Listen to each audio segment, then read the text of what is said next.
오히려 나을 수도 있어요. 네, 오늘 주일 아침이 밝았습니다.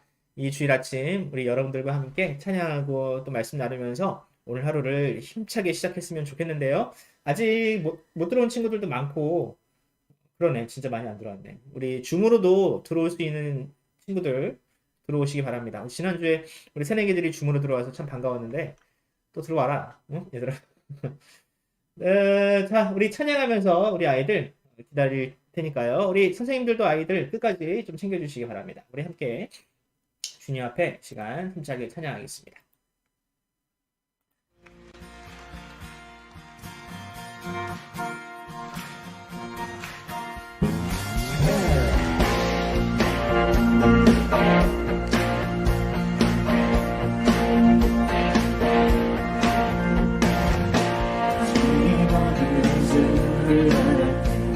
주를 바랄 때 우리 주를 바랄 때 우리 주를 바랄 때 주를 바랄 때 우리 주를 바랄 때 주님 통치하시네 소망 구원 주시네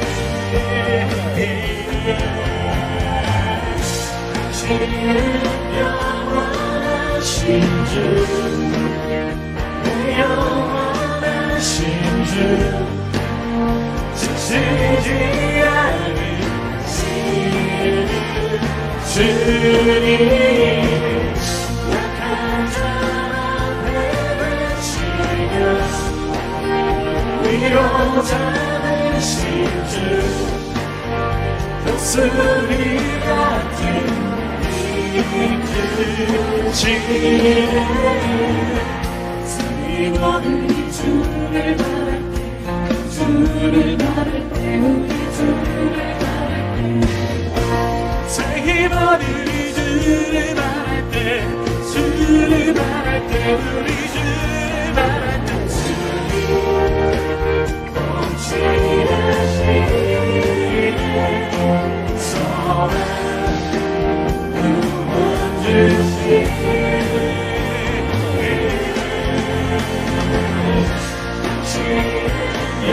영원하신 주 내 영원하신 주 지치지 않으시는 주님 약한 자만 베푸시며 위로 잡으신 주 목숨이 같은 힘주시네 통치하시네 소망 구원 주시네 주님 통치하시네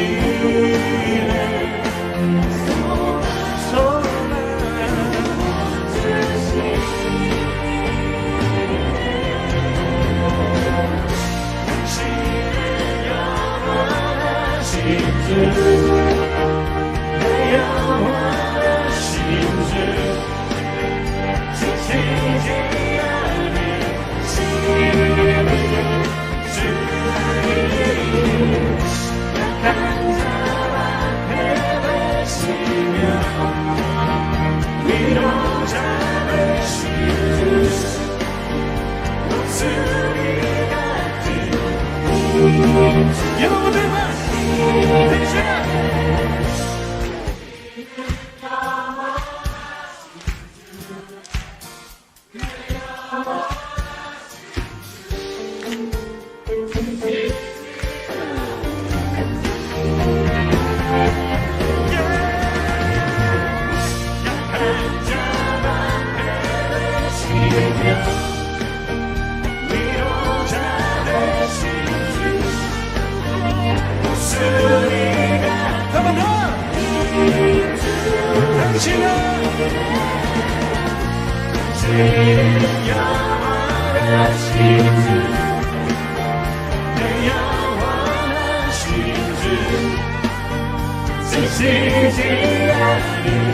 주를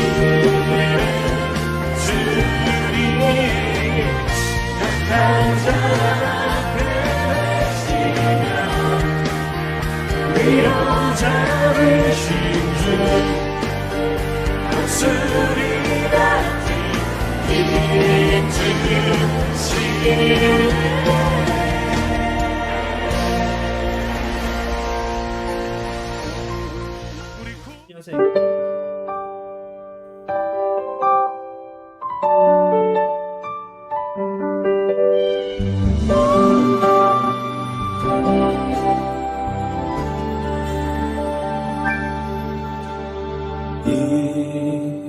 이곳에 생명샘 솟아나 눈물 골짝 지나갈 때에 먹잖아 열매 맺히고 웃음소리 넘쳐나리라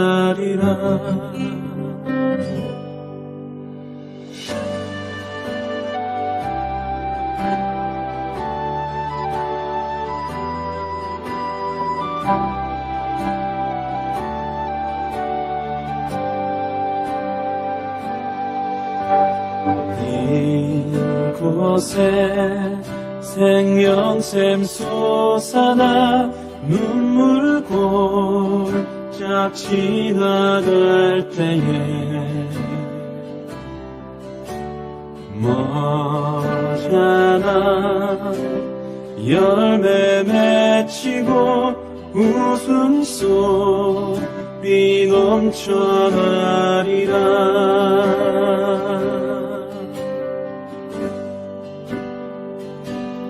꽃들도 구름도 바람도 넓은 바다도 찬양하라 찬양하라 예수를 하늘을 울리며 노래해 나의 영혼아 은혜의 주 은혜의 주 은혜의 주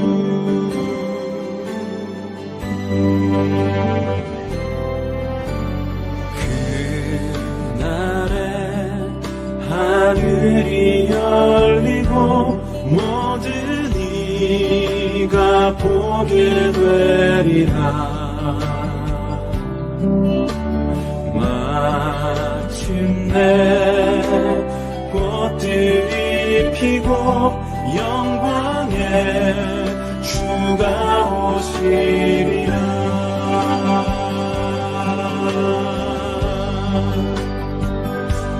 꽃들도 구름도 바람도 넓은 바다도 찬양하라 찬양하라 예수를 하늘을 울리며 노래해 나의 영혼아 은혜의 주 은혜의 주 은혜의 주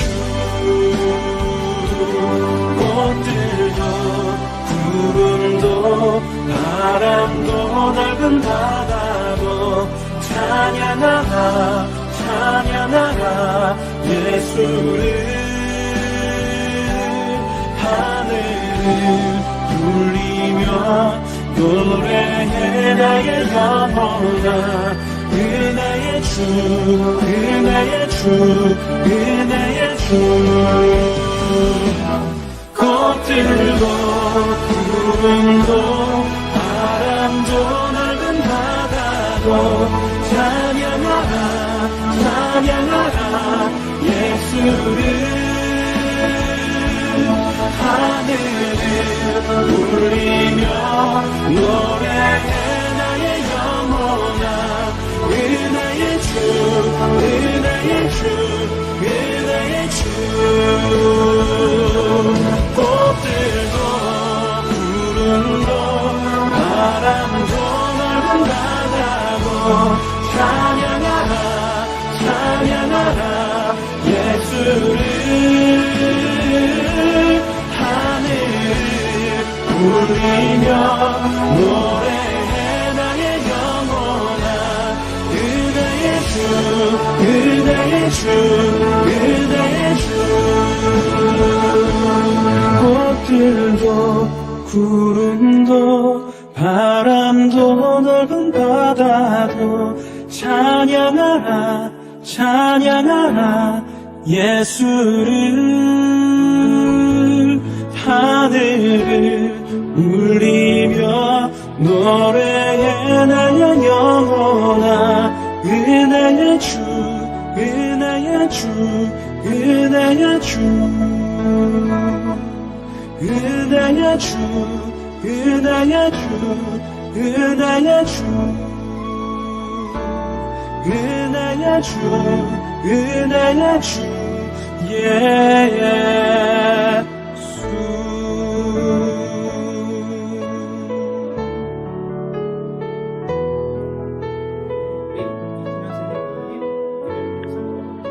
하시겠습니다. 하나님 아버지 감사합니다. 또 새로운 한 주 주시고 또 새로운 날 주셔서 감사를 드립니다.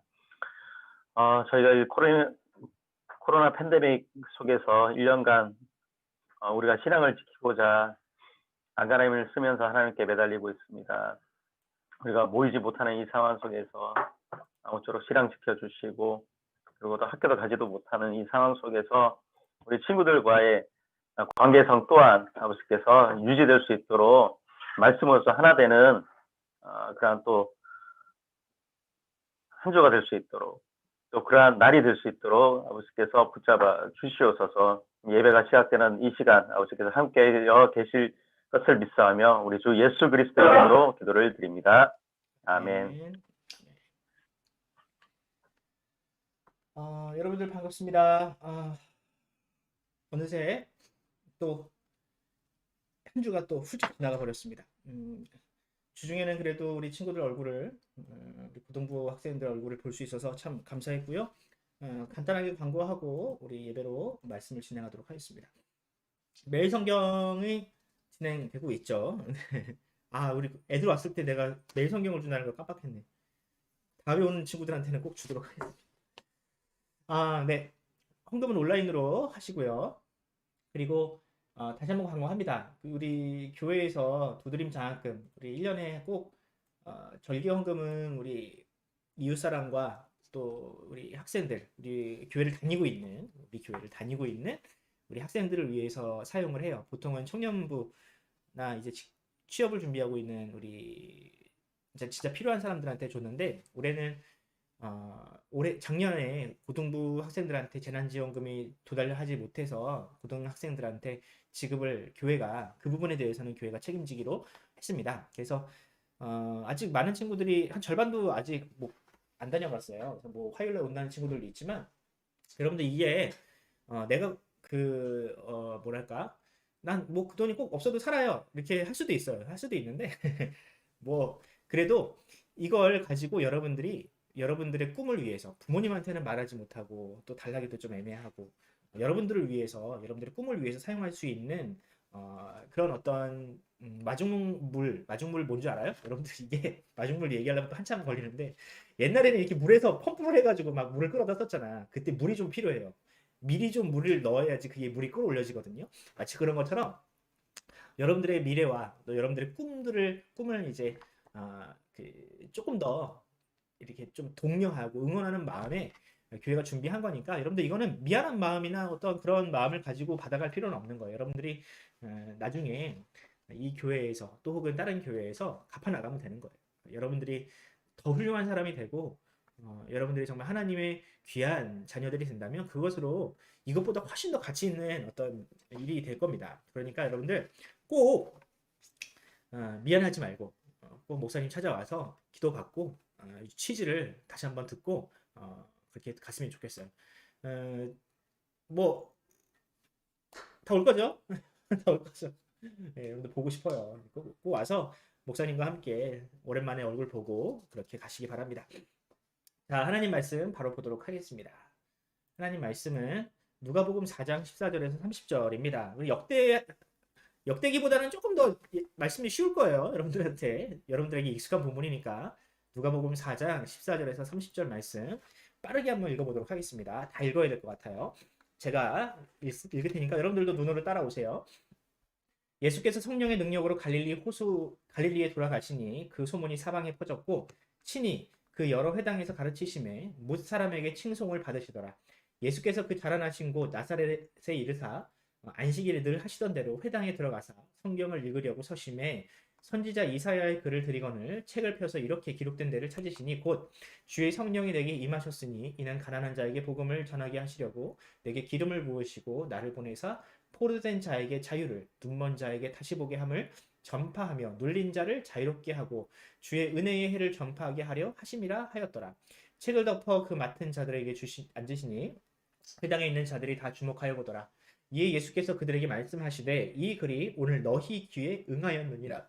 미안해요. 하시니 그들이 다 그를 증언하고 그 입으로 나오는 바 은혜로운 말을 놀랍게 여겨 이르되 이 사람이 요셉의 아들이 아니냐. 예수께서 그들에게 이르시되 너희가 반드시 의사야 너 자신을 고치라 하는 속담을 인용하여 내게 말하기를 우리가 들은 바 가버나움에서 행한 일을 내 고향에 여기서도 행하라 하리라. 또 이르시되 내가 진실로 너희에게 이르노니 선지자가 고향에서는 환영받는 자가 없느니라. 내가 참으로 너희에게 이르노니 엘리야 시대에 하늘이 3년 6개월간 닫히어 온 땅에 큰 흉년이 들었을 때에 이스라엘에 많은 과부가 있었을 때 엘리야가 그중 한 사람에게도 보내심을 받지 않고 오직 시돈 땅에 있는 사렙다의 한 과부뿐이었으며 또 선지자 엘리야 때에 이스라엘에 많은 아병 환자가 있었을 때 그 중에 한 사람도 깨끗함을 얻지 못하고 오직 수리아 사람 나만뿐이었느니라. 회당에 있는 자들이 이것을 듣고 다 크게 화가 나서 일어나 동네 밖으로 쫓아내어 그 동네가 건설된 산 난떨어지까지 끌고 가서 밀쳐 떨어뜨리고자 하되 예수께서 그들 가운데로 지나가서 가시니라. 아멘. 아멘. 자, 여러분 이 말씀 여러분들에게 조금 익숙할 수도 있는 본문이에요. 하지만 우리가 한번 본문을 읽었으니까 좀 자세히 한번 읽어보도록 합시다. 자, 예수님이 성령의 능력을 가지고 갈릴리 고향으로 돌아가셨습니다. 그 소문이 파다하게 퍼졌어요. 이건 이제 성령의 능력이 뭔지에 대해서는 이따가 살펴볼게요. 예수님은 직접 여러 회당에서 가르치셨는데 사람들에게 칭송을 받으셨어요. 회당이라는 게 그 당시 교회예요, 일종의. 교회에서 설교를 하셨는데 많은 사람들이 그 설교에 감탄을 했다. 한번 예수님은 늘 하시던 대로 나사렛에서 안식일에 회당에 들어가서 성경을 읽으려고 서셨습니다. 사람들은 이사야의 선지자의 책을 드렸어요. 그러니까 그 당시에는 성경책이 지금처럼 요만한 책이 아닌 거예요. 이만한 두루마리가 몇십 권씩 이렇게 있는 걸 이렇게 하나를 딱 펼쳐가지고 이사야 책만 따로 펼쳐가지고 예수님께 드렸더니 예수님께서 이렇게 그 책을 찾으신 거죠. 그 중에서 이사야서에서 이렇게 기록된 데를 찾으셨습니다. 네, 이렇게 기록된 데를 찾으셨어요.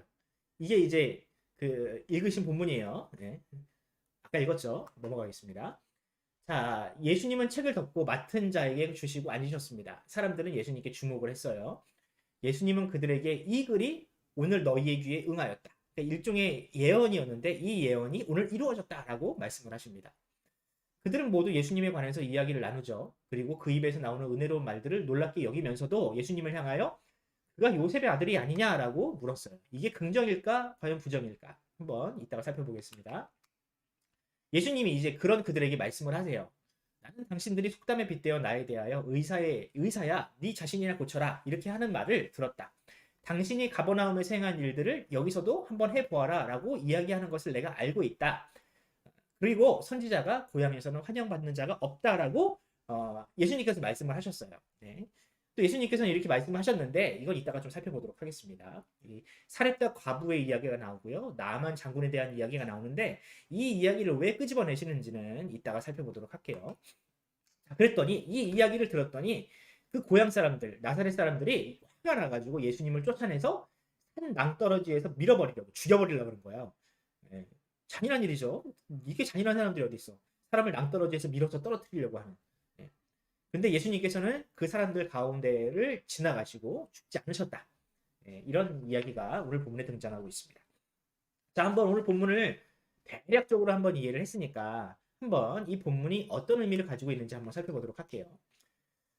예수님이 갈릴리로 돌아가셨어요. 그죠? 근데 성령의 능력을 가지고 가셨다라는 이야기가 나와요. 성령의 능력을 가지고 가셨다.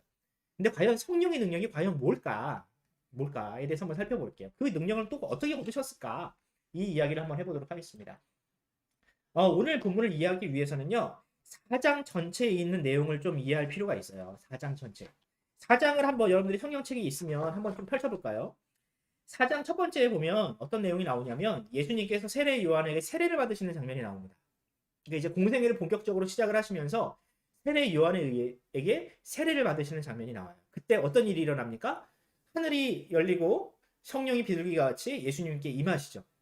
성령이 임하시는 장면이 나와요. 자, 그리고 나서 바로 그 다음 스토리가 뭐냐? 예수님께서 성령에 이끌려 뭐라고요? 성령에 이끌려 어디로 가세요? 광야로 가시죠.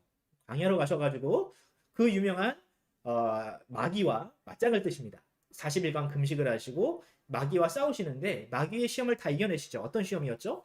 이 돌 가지고 떡덩이가 되게 해라. 그리고 먹어라. 배가 굉장히 고플 거 아니에요. 돌로 떡덩이를 만들어서 먹어라. 그리고 성전 꼭대기 올라가서 떨어져서 천사들이 너를 바치면 그런 기적을 보여주면 사람들이 너를 많이 따를 테니까 한번 그런 기적으로 사람들을 한번 꼬셔봐라. 마지막으로 나에게 절해라. 네가 십자가에 달리지 않고도 내가 이 모든 것들을 너에게 주겠다. 이런 유혹을 했을 때 예수님께서 말씀으로 하나님의 말씀으로 그 모든 유혹을 이겨내시잖아요. 요 스토리가 있은 다음에 오늘 본문이 있는 겁니다. 그러니까 요단강에서 세례 요한에게 성령을 받으시고 그 성령으로 말씀과 함께 이 마귀와 싸워 이기신 다음에 오늘 본문이 나오는 거예요. 자, 그러므로 이렇게 쭉 이어져 내려오는 스토리상으로 볼 때 예수님께서 성령을 입으셨다. 성령의 능력을 가지셨다라는 것은 다른 것이 아니라 이 세례 요한으로부터 받은 그 성령을 가지고 마귀와 싸워 이기신 예수님. 그러므로 예수님께서 받으신 성령은 곧 뭐다? 하나님의 말씀이다. 이렇게 우리가 이해하면 좋겠어요. 자, 그러니까 이 예수님께서 이 회당에 이 고향 땅에 돌아오자마자 가장 먼저 하신 일이 뭐예요? 회당에 서셨잖아요. 회당에 서셔서 이사야의 글을 펼쳐 읽으시고 또 하나님의 말씀을 펼쳐 읽으신 이후에 사람들에게 설교를 하셨는데 이전에는 듣지 못한 놀라운 설교들이 이 예수님을 통해서 나오기 시작을 한 거죠. 그러니까 꾸준히 예수님께서 그 이전에도 회당에서 설교를 하셨으면 사람들이 놀랄 일이 없잖아. 그런데 성령을 받으신 이후에 비로소 회당에서 하나님의 말씀을 전했는데 그 말씀이 정말로 놀라운 말씀. 정말 하나님께서 주신 이 말씀이 그때 선포된 거죠. 그러니까 그러므로 우리는 이 성령을 이해할 때, 야, 내가 성령 받았으니까 이제 한번 치유의 은사를 한번 발휘해보자. 내가 예언의 은사를 발휘해보자. 장래에 1년 후에 뭔 일이 있을지 한번 예언해보겠다. 이런 게 성령의 은사가 아니라는 거예요. 진짜 성령의 은사는 뭐냐? 하나님의 말씀을 듣고 그 말씀을 깨닫고 더 나아가서 가르칠 수도 있는 바로 그런 능력이 바로 참된 성령의 능력이라 할 수 있는 겁니다. 그러니까 오늘 본문에서 등장하는 성령의 능력은 회당에서 하나님의 말씀을 가르치시듯이 그 하나님의 말씀을 듣고 깨닫고 가르칠 수 있는, 더 나아가서 그 말씀대로 살아내는 바로 그 능력이 바로 참된 성령의 능력이다라고 우리는 이해했으면 좋겠어요. 아셨죠? 그러니까 여러분들도 성령의 능력을 사모하셔야 합니다. 하나님 앞에 성령 달라고 기도해야 돼요. 근데 이 성령을 요구할 때 하나님, 내가 무언가 특별한 은사를 발휘해서 방언도 하고 예언도 하고 치유도 하는 그런 성령 은사를 주세요. 이게 아니라 하나님의 말씀을 바로 이해하고 깨달을 수 있는, 그리고 가르칠 수 있는 그런 능력을 나에게 주세요라고 여러분들도 기도하셔야 합니다. 할렐루야. 예. 모두가 받을 수 있어요. 목사님만 받는 것이 아니라 성도라면 누구에게나 하나님께서 주시는 능력이에요. 자, 2번 보겠습니다. 예수님이 읽으셨다고 하는 그 이사야서의 내용은 과연 무엇일까? 본문을 보면 예수님께서 그냥 쭉 펴고 성경책을 딱 폈더니 우리가 성경책 딱 피고 나서 이 말씀이 나왔네? 오늘 이 말씀대로 살아야지. 이렇게 예수님께서는 설교하지 않으셨어요. 예수님은 일부러 찾아 읽으신 거야, 이 본문을. 어떤 본문이냐? 이 말씀이 원래 어디에 있는 본문이냐면 이사야서 61장 1절 2절의 내용입니다. 한번 볼게요. 이사야서 본문에 어떤 말씀이 있는지. 원래 똑같은데 약간 달라. 볼게요. 주 여호와의 영이 내게 내리셨으니 이는 여호와께서 내게 기름을 부으사 가난한 자에게 아름다운 소식을 전하게 하면 쭉쭉쭉쭉. 그 다음에 비슷해요. 자, 그런데 앞에 있는 내용은 살짝 달라. 근데 예수님께서 이 말씀을 그런 식으로 읽으셨어요. 한번 볼게요. 이사야서에 있는 내용을 한번 보겠습니다. 어떻게 시작을 해요? 주 여호와의 영이 내게 내리셨으니. 그죠? 근데 이 내용은 누가복음에는 안 나와요. 이렇게 주 여호와의 영이라고 안 나와요. 어떻게 나와요? 어떻게 나오냐? 주의 성령이 내게 내리셨으니 이렇게 얘기를 해요. 근데 이 해석을 하신 거죠, 예수님이. 자, 그런데 이 일이 주의 성령이 누구에게 내리셨어요, 지금? 이사야가 예언한 이 주의 영이 내리시는 사건이 지금 누구를 통해서 이루어졌어요? 방금 예수님을 통해서 이루어졌잖아요. 그죠? 이 세례 요한의 세례를 받을 때 그 일이 이루어졌어. 자, 이 예언이 이루어진 거예요. 이는 여호와께서 내게 기름을 부으사. 자, 여기서 기름 부으시다, 기름 부었다라는 내용은 그리스도라는 뜻입니다. 그리스도, 메시아, 그리스도라는 것이 바로 기름을 붓다라는 뜻이에요. 그러니까 즉 다시 말하면 예수님께서 자신을 대하여 지금 내가 누구다? 바로 그리스도다라고 지금 말씀을 하셨다는 거죠. 이 예언을. 그러고 나서 뭐라고 말씀하세요? 이 예언이 지금 너희 귀에 응하였다. 이 예언이 성취되었다라고 이야기를 하세요. 자, 그런데 성취되지 않은 일들이 있어요. 아직 가난하는 자에게 아름다운 소식이 전해지진 않았어요. 그리고 또 포로된 자유가 자유를 얻진 않았어요. 갇힌 자가 노임을 받지도 않았어요. 그러니까 원래 이 그 예언은 구약의 목사님이 지난주인가 지지난주에 이야기했던 희년과 관련된 말씀입니다. 그러니까 희년, 50년마다 한 번씩 포로와 노예들을 풀어주어야 하는 그 절기와 관련된 내용인데 과거 역사적으로 이 일이 한 번도 성취된 적이 없었어요. 그런데 메시아와 그리스도가 오면 이 일이 이루어질 것이다 라는 예언이 이사야 예언인데 이것이 바로 예수님을 통해서 이루어지거든요. 그런데 아직 그것이 이루어지진 않았어요. 예수님이 십자가에 달리셔야 그 일이 비로소 이루어져요. 하지만 예수님께서 결론적으로 말씀을 하세요. 뭐라고? 이 예언이 너희 귀에 응하였다. 이루어졌다. 이미 이루어졌다라고 말씀을 하세요.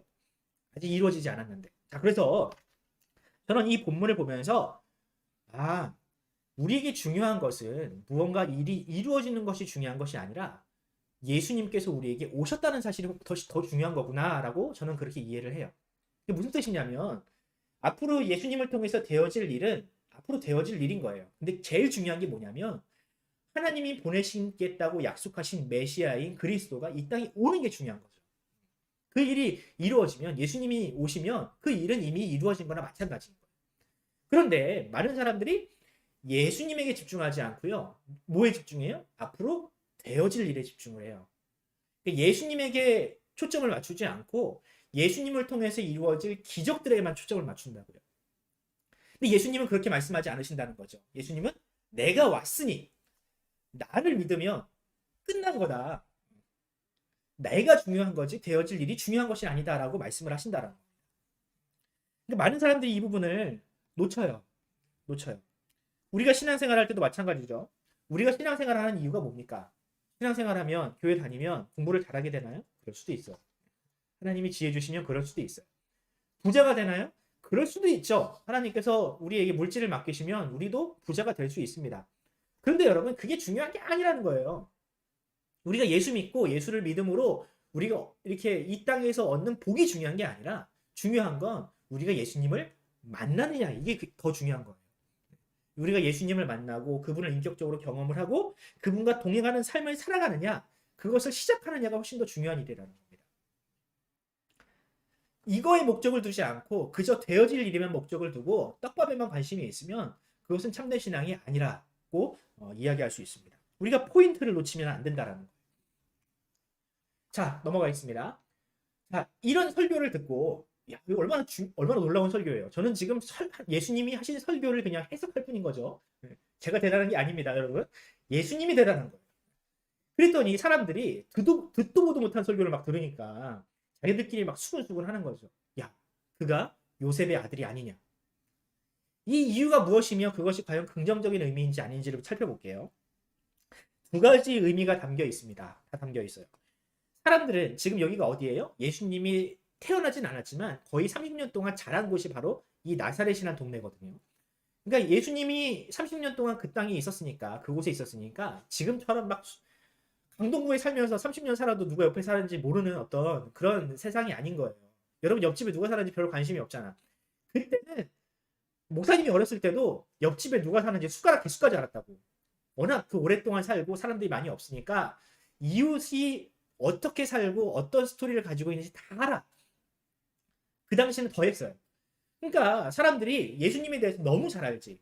예수님이 기저귀 차고 장난치고 혼나고 혼났을까? 모르겠네. 아무튼 그렇게 예수님에 대해서 빠삭히 하는 사람들이 동네 사람들이었다는 거예요. 그런데 예수님이 어느 날 갑자기 다른 사람에 대해서 나타나니까 놀란 거죠.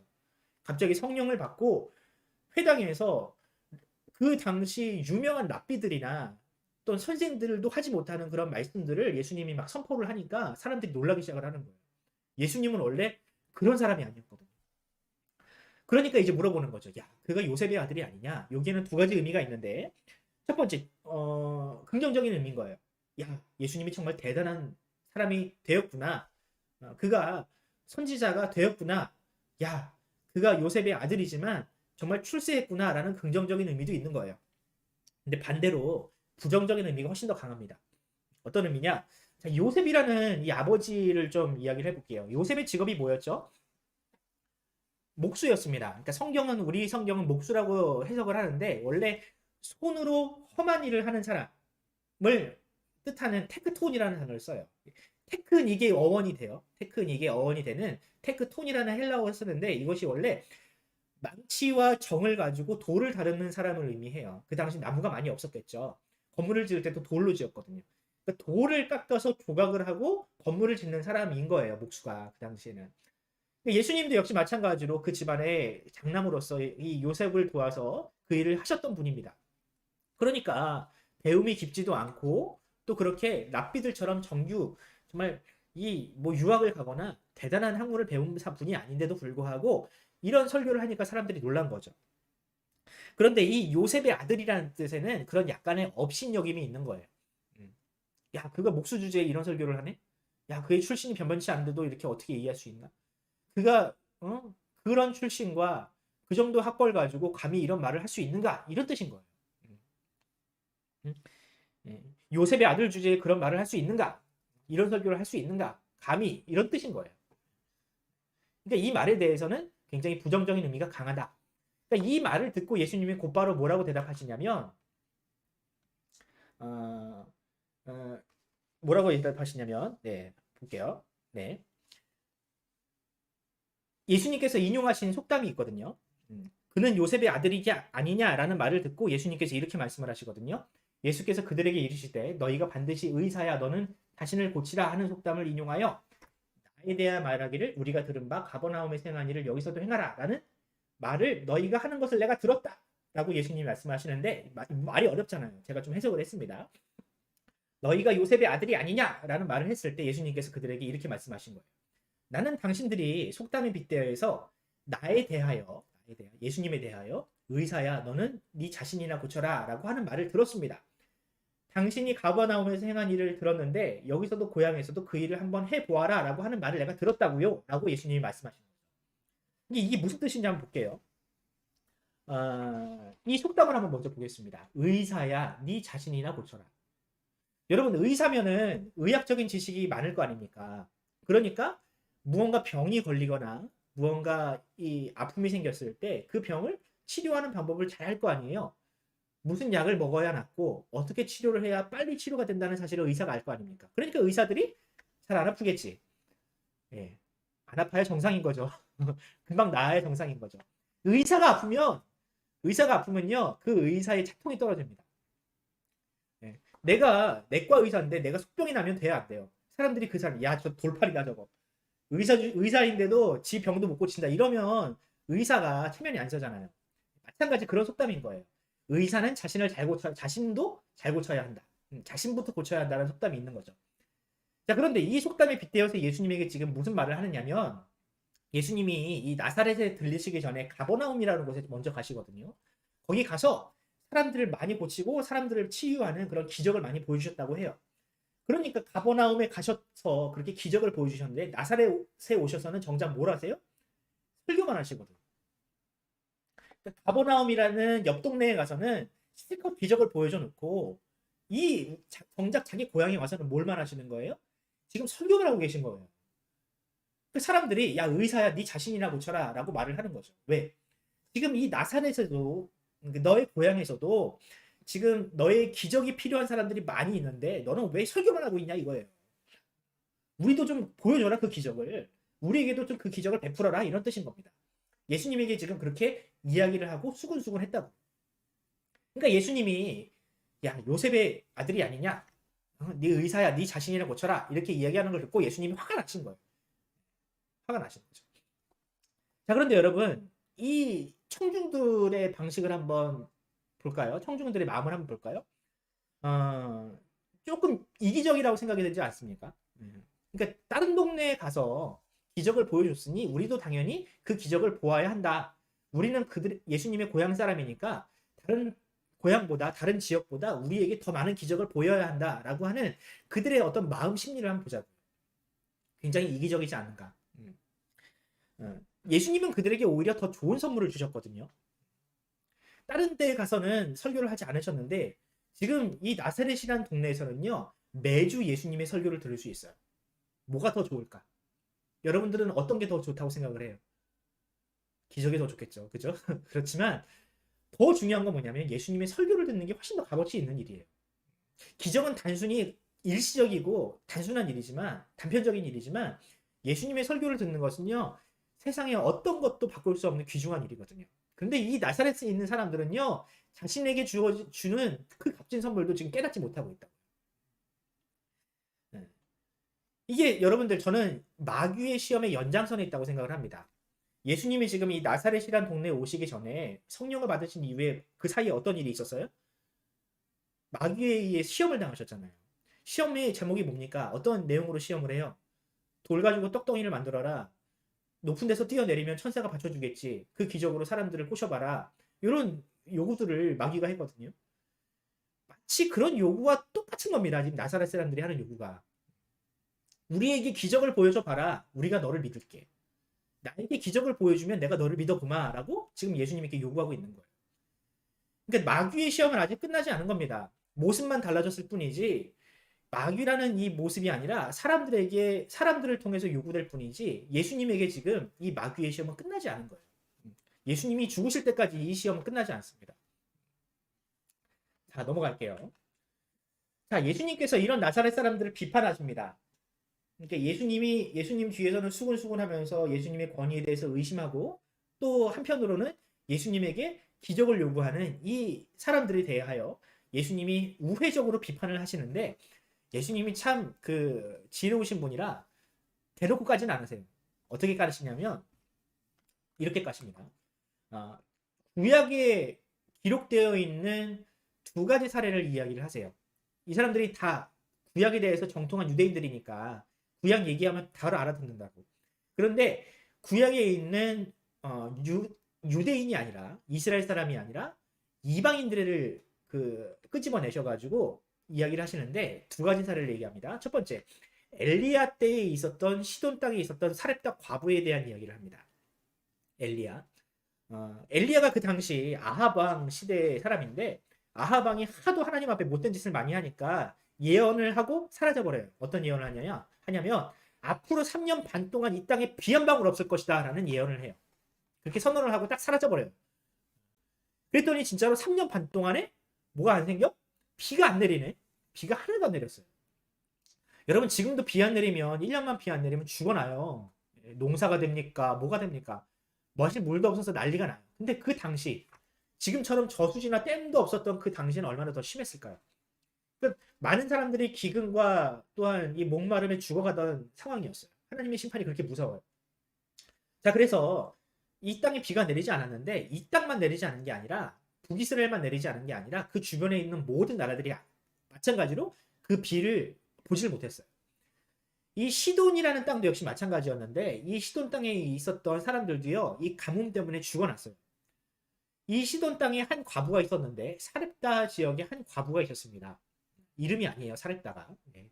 사렙다 지역이라는 한 과부가 있었는데 이 지역의 과부가 너무 가난하니까 여러분 예나 지금이나 자연재해는요 가난한 사람들에게 더 큰 타격을 줍니다. 힘없고 가난한 사람들에게 훨씬 더 큰 타격을 줘요. 이 자연재해는. 요즘도 마찬가지잖아요. 코로나 바이러스가 이 창궐하고 나서 누가 더 힘들어요? 힘들고 어려운 사람들이 정말 힘들거든요. 소상공인, 대기업은 괜찮아요. 여러분 지금 대기업이 얼마나 난리인데 지금 돈을 얼마나 잘 버는데 대기업들이 지금 소상공인들과 자영업자들이 힘든 거예요. 지금 이 상황에서는.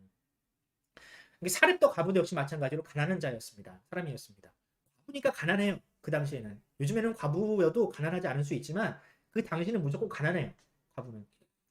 근데 이 과부가 하루는 아들이 하나 있었는데 이 아들과 함께 먹고 죽으려고 야 이제 이거 한 끼 남았구나. 우리가 이거 먹고 그냥 죽자 해가지고 고이 모셔놓은 떡이 그 가루들이 있었거든요. 떡을 만들어 먹을 수 있는 가루. 근데 하루는 엘리야가 이 지역에 나타나서 이 과부의 집에 들어갑니다. 그리고 나서 뭐라고 얘기했냐면 나에게 먹을 것을 주시오 이렇게 얘기를 합니다. 먹을 게 없어가지고 죽으려고 하는 사람의 집에 가가지고 뭐라 그래요? 나에게 먹을 것을 주세요 이렇게 얘기를 해요. 미쳤어요? 요즘 이 엘리야도 목사인데 목사가 이렇게 뻔뻔해도 되는 거예요? 아무튼 근데 욕먹어 마땅한 짓인데 이 과부가 그 말에 순종해서 이 과부가 먹고 죽으려고 했던 이 양식을 이 엘리야에게 줘요. 따뜻하게 대접을 합니다. 그랬더니 엘리야가 이 집에 어떤 기적을 베푸느냐? 너가 가지고 있는 모든 그릇을 가져와 해가지고 기름을 부었더니 그 기름이 마르지 않아. 또 이 항아리에 있는 가루가 떨어지지 않는 기적을 이 집에 보여줘요. 엘리야가 기적을 베풀어요. 자, 그런데 중요한 것은 지금 이 기적을 베풀 때 이 집이 누구의 집이에요? 사렙과 과부의 집이에요. 이방인, 그것도 과부의 집이었던 거예요. 그 당시 이 북이스라엘에 과부가 없었을까? 아니요, 북이스라엘도 많았죠. 하지만 하나님은 그 기적과 은혜를 자신의 백성이 아닌 이 이방인의 집에 베푸셨다고. 팔은 안으로 굽어야 되는데 하나님의 팔은 밖으로 굽는 거죠. 예. 이게 지금 그 당시 기록된 사실입니다. 또 한 가지 사실. 예수님이 거론하셨는데 수리아 사람 나아만이라는 사람이 있습니다. 이 나아만 장군에 대한 이야기는 여러분들이 많이 들었을 거예요. 누구죠? 나병 환자죠. 이 시리아 지역에 시리가 나오네 지금. 시리아 지역에 있었던 이 나아만이라는 사람은 그 당시 그 나라의 2인자였는데 이 사람에게 가장 큰 결점은 나병이라는 병, 불치의 병이 있었어요. 근데 이 병을 나을 방법이 없으니까 그 당시 한 여종, 이스라엘 사람이었던 한 여종의 조언을 듣고 엘리사라는 선지자를 찾아갑니다. 엘리사. 근데 엘리사가 어떻게 말을 해요? 만나주지도 않아. 그냥 그 자기 종을 보내서 그냥 요단강에서 일곱 번 씻으시랍니다 라고 이야기를 해요. 자존심이 굉장히 상했지만 이 나아만은 그 말에 순종을 해서 진짜 7번 씻었더니 어떻게 됐습니까? 이 나병이 나았어요. 그 당시 이 이스라엘 땅에 나병 환자가 없었을까요? 굉장히 많았을 거야. 하지만 하나님의 은혜는 누구에게 임했어요? 하나님의 백성인 이스라엘 사람들이 아니라 이방인이었던 나아만에 임했다. 자, 이 두 이야기에는 공통점이 있습니다. 뭐예요? 바로 이방인들이 하나님의 은혜를 받았다는 공통점. 하나님의 백성이 아니라 이방인들이 하나님의 은혜를 받았다는 공통점. 이게 있습니다. 자, 이 이야기가 굉장히 은혜로운 이야기고 우리에게는 좋은 이야기지만 유대인들에게는 심각한 이야기입니다, 여러분. 왜? 하나님은 이방인을 미워하셔야 하는데 우리만 사랑하셔야 하는데 우리에게만 은혜를 베푸셔야 하는데 하나님께서 이방인을 고치시다니. 그만큼 당시 하나님의 백성이 하나님 앞에 못 믿어왔던 거죠. 범죄했으니까. 하나님의 은혜가 이방인들에게 미친 거예요. 자, 이 이야기가 사실은 지금 예수님 눈앞에 있었던 나사렛이라는 사람, 이 유대인들에게는 굉장히 수치스러운 이야기자 듣기 싫은 이야기인 거예요. 근데 예수님께서 지금 이 사람들의 이야기를 들어서 누구를 비판하고 계시냐? 지금 예수님의 청중이었던 나사렛 사람들을 비판하고 계신 거예요. 너희들도 똑같은 놈들이다. 그 당시 하나님의 말을 안 듣고 하나님께 반역하다가 그 축복들을 이방인들에게 다 빼앗기고 결국 멸망했던 그 당시 사람들이나 지금 너희들이나 똑같은 놈들이라 이거예요. 하나님을 바라보지 않고 그저 기적만 바라보고 하나님의 말씀을 사모하지 않고 그저 눈앞에 떨어지는 떡에만 관심을 가지고 있는 너희들은 그 당시 멸망했던 이스라엘 사람들이나 다름이 없다라는 거죠. 그 축복이 누구에게 갈 것이다? 이방인들에게 갈 것이다. 이렇게 지금 예수님은 말씀하고 계신 거예요. 이 사람들이 과연 이 비유를, 이 이야기를 듣고 그 예수님의 의도를 눈치채지 못했을까? 아니죠. 사람이 바보가 아니죠. 이 정도 얘기하면 바보가 아닌 이상 다 알아듣는 거예요. 그러니까 이 예수라는 사람이 지금 우리를 무시하고 있구나. 우리보다 이방인이 더 낫다라고 지금 이야기하는 것을 보니 지금 막 부하가 치미는 거야. 여러분들도 마찬가지잖아요. 엄마가 갑자기 옆집에 있는 친구랑 나랑 비교를 해. 엄마 친구 아들이랑 나랑 비교해요. 여러분들 어때요? 열받잖아요. 내가 못한 거 못한 건데 왜 비교를 하냐고. 마찬가지인 거죠. 네. 이 사람들도 지금 엄청 화가 났어요. 그래서 비교하니까. 이방인들과 비교하니까. 그래서 예수님을 낭떠러지에서 밀어서 죽여버리려고 합니다. 네, 안 넘어가네요. 어쨌든.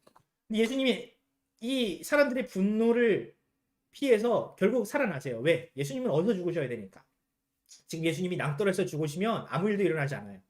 예수님은 반드시 십자가 위에서 돌아가셔야 합니다. 그렇기 때문에 예수님의 죽음은 그때까지 절대로 일어나지 않는다는 사실. 죽을 일이 굉장히 많았지만 어쨌든 예수님은 그때까지 끝까지 살아남으십니다. 어쨌든 자, 적용을 한번 해봅시다. 지금 많은 이야기를 했는데 여러 가지 적용 포인트가 있어요. 첫 번째, 저는 성령 충만에 관련해서 이야기하고 싶어요. 과연 우리는 성령을 충만한가? 우리는 성령의 사람인가? 여러분, 성령 충만은 다른 것이 아닙니다. 하나님의 말씀을 사모하고 그 말씀이 이끄는 대로 살아가는 것입니다. 예수님께서 성령 충만하신 이후에 하신 일, 가장 먼저 하신 일은 뭐였냐면 바로 하나님의 말씀을 선포하는 것이었어요. 마찬가지로 우리도 역시 마찬가지로 성령을 통해서 성령 충만한 사람이라면, 성령을 받았다면 하나님의 말씀을 사모하는 참된 성도의 길을 걸었으면 좋겠습니다. 다른 것에 눈 돌리기보다, 그저 눈앞에 떨어지는 기적과 내가 잘 되는 일보다 하나님의 말씀을 더 사모하고 그 말씀을 가르치고 선포하는, 전하는 그 일을 우리가 했으면 좋겠고요. 두 번째, 예수님께서 오시는 것이 중요하다고 그랬어요. 그 이후에 되어지는 일이나 그 기적들은 부차적인 것이라고. 중요한 것은 예수님이 오신 것. 우리의 신앙생활에서 가장 중요한 것은 무엇일까? 얘는 왜 자꾸 말하고 싶은가 봐요. 자, 우리 신앙생활에서 가장 중요한 것은 무엇일까? 내가 기도가 응답받아서 내가 잘 먹고 잘 사는 것일까? 아니죠. 그것은 다 엑스트라라고 했어요. 중요한 것은 지금 내 안에 예수님이 계시는가? 이게 제일 중요한 거예요. 예수님이 내 안에 계시지 않고 내가 잘 먹고 잘 사는 거 저주입니다. 차라리 내가 예수님을 만나기 위해서 고난을 당하는 게 훨씬 더 가치 있는 일이에요. 우리 스스로에게 한번 질문해 봅시다. 나의 신앙의 목표는 과연 무엇인가? 예수님인가? 아니면 그저 잘 먹고 잘 사는 그런 복을 받는 것인가? 예수님을 더 사모하시기 바랍니다. 예수님과 함께 동행하는 것이 훨씬 더 가치 있고 중요하다는 사실을 여러분들 잊지 마시기 바랍니다. 자, 얘가 넘어가네. 자, 갑자기 PT가 됐습니다. 자, 사람들은 예수님을 외모로 판단했습니다. 그의 학벌과 그의 직업을 가지고 예수님을 판단했어요. 하지만 하나님은 뭐라고요? 하나님은 사람을 외모로 보지 않으신다. 우리도 모든 상황에서 하나님과 같이 중심을 보는 그런 사고를 가져야 하겠다. 마지막입니다. 혹시 우리는 교회를 다니는 이유로 구원을 받았다는 착각을 하고 있지는 않을까? 그 당시 나사렛 사람들은요, 자신들은 하나님의 백성이라고 믿어 의심치 않았던 사람들이에요. 내가 유대인으로 태어났기 때문에 우리는 무조건 구원을 받는다라고 생각했던 사람들이에요. 그런데 요즘도 비슷해요. 내가 교회를 다니니까 나는 구원을 받았겠지? 나는 교회를 다니니까 나는 하나님의 자녀겠지? 라는 착각을 하는 사람들이 많다고요. 여러분, 요즘에 나오는 매스컴에서 나오는 교회의 온갖 불미스러운 일들을 보면 과연 그런 사람들이 하나님의 백성인가라고 사람들이 의심을 하잖아요. 아니에요.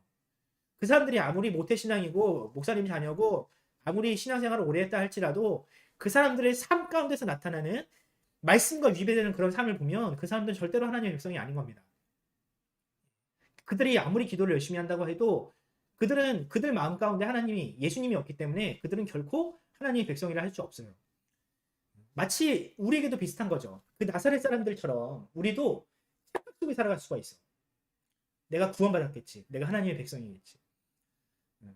혹시 나의 믿음이 조금이라도 이기적인 마음이 섞여 있는 믿음이라면, 내가 기도를 할 때 나의 이기심이 드러나고 내가 기도를 하고 신앙생활을 할 때 나의 욕심이 드러난다면, 혹시 내가 믿는 것이 정말로 성경에 기록된 예수님을 믿고 있는 것이 맞는가? 내가 믿는 대상이 정말로 하나님인가? 라고 우리가 스스로 질문해야 합니다. 여러분들, 이 질문은요, 우리가 죽을 때까지 해야 돼요. 우리가 구원받았다는 증거가 우리 뭐 손바닥에 도장을 찍어주시는 것도 아니고 하나님께서 보증서를 이렇게 찍어주시는 것도 아니에요. 결국 우리의 삶 가운데 나타나는 우리의 삶의 모습들을 통해서 우리의 구원이 증명되는 겁니다. 내가 막 방언을 하면 내가 구원을 받았을까요? 내가 대단한 막 그 설교를 하면 내가 구원을 받은 건가요? 아니에요. 결국 내 삶 가운데 하나님의 말씀이 얼마나 나타나냐, 이것이 우리가 구원받은 증거라고요.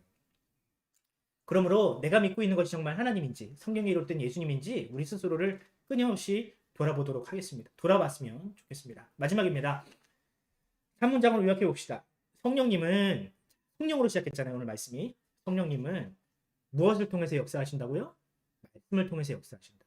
기적을 통해서 역사하시는 게 아닙니다. 성령님은 말씀을 통해서 역사하십니다. 말씀이 없는 신앙생활은 마귀만큼이나 악한 성도를 양산합니다. 하나님의 말씀 보지 않고 그 말씀 따르지 않는 성도는요, 마귀만큼 악할 수가 있다고. 말씀으로 거듭난 참 성도의 길을 지켜가자라고 저는 그렇게 결론을 내렸습니다. 자, 이 말씀 가지고 여러분들 한 주 힘차게 살아가시고, 우리가 참 익숙했던 말씀이지만 참 이 예수님이 하셨던 말씀들이 오늘날 우리에게도 참 찔리는 부분이 많죠. 우리가 하나님의 말씀대로 살아갔으면 좋겠습니다. 우리 지난주에 불렀던 찬양인데 믿음이 없이는 이라는 찬양 끝까지 밀고 있습니다. 제가 다음 주에는 제가 기타 치면서 부를 텐데 아직 저도 이 찬양이 익숙하지 않아서 한번 이 찬양을 한번 같이 들어가면서 한번 송영으로 한번 불렀으면 좋겠어요.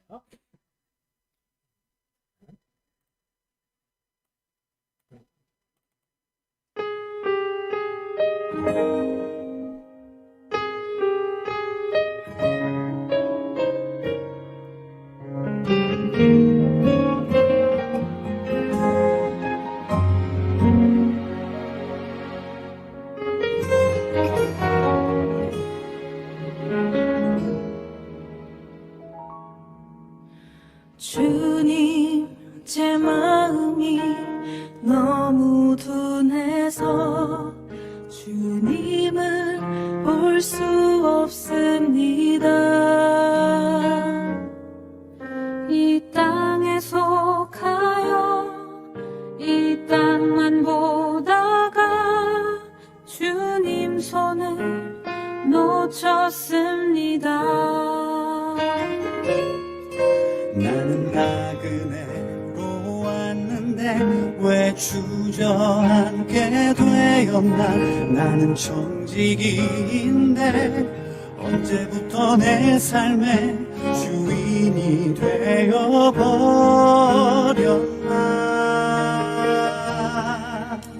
믿음이 없이는 기쁘시게 못하나니 고된 수고도 다 헛될 뿐이라.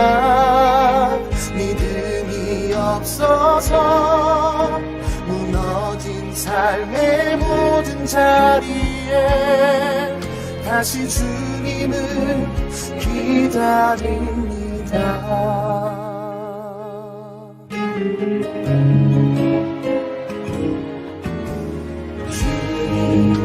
제 마음이 너무 둔해서 주님을 볼 수 없습니다.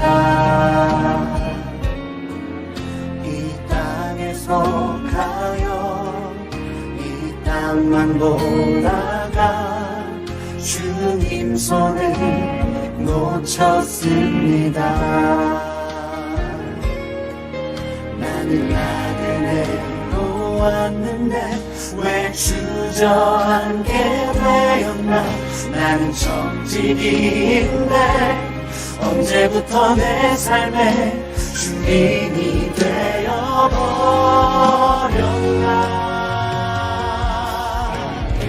믿음이 없이는 기쁘시게 못하나니 고된 수고도 다 헛될 뿐이라. 믿음이 없어서 무너진 삶의 모든 자리에 다시 주님을 기다립니다. 믿음이 없이는 기쁘지 못하나니 주를 찾는 자 반드시 만나리. 믿음이 없어서 무너진 삶의 모든 자리에 다시 주님을 기다립니다. 다시 주님을 기다립니다.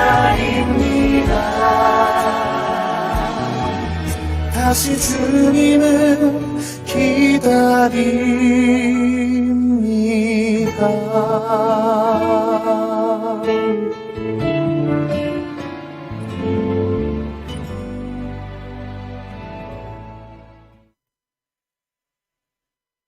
제가 기도하고 오늘 예배를 마치도록 하겠습니다. 하나님, 주님의 은혜를 감사합니다. 주님, 우리의 마음이 너무나도 연약하여 주님을 보지 못하고 그저 눈앞에 있는 떡고물만 바라보는 그런 연약한 신앙을 가질 때가 있습니다.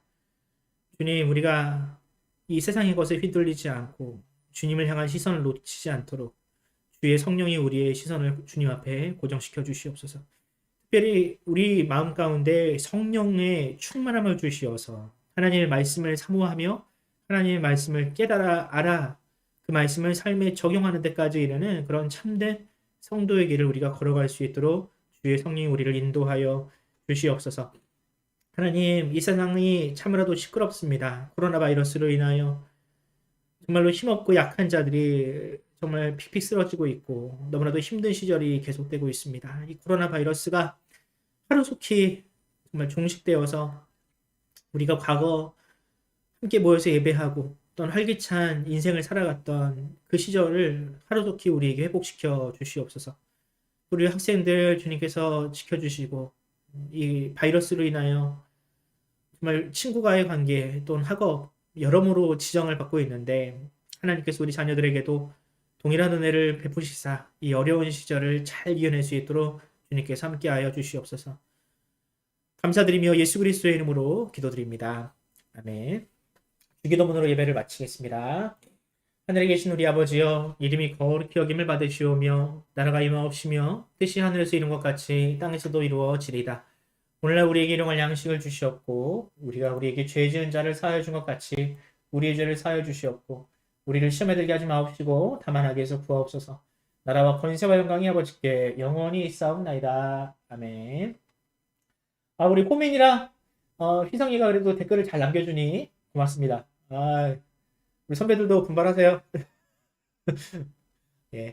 자, 한 가지 마지막 한 거 더. 여러분들 고등부 친구들, 그러니까 작년 기준 고등부 친구들 꼭 저 한 번씩 보세요. 조만간. 맞죠? 네. 안 오면 제가 따로 연락하겠습니다. 네. 자, 여러분들 선생님들이랑 인사하고 우리 다음 주에는 더 활기차고 재밌는 모습으로 우리 예배로 만나겠습니다. 우리 이준 선생님 감사합니다. 네, 우리 박 집사님 감사하고요. 김정일 성도님 감사합니다. 우리 김호희 선생님 안녕히 계세요. 아멘, 아멘. 안녕히 계세요. 빠이빠이. 끝. 네.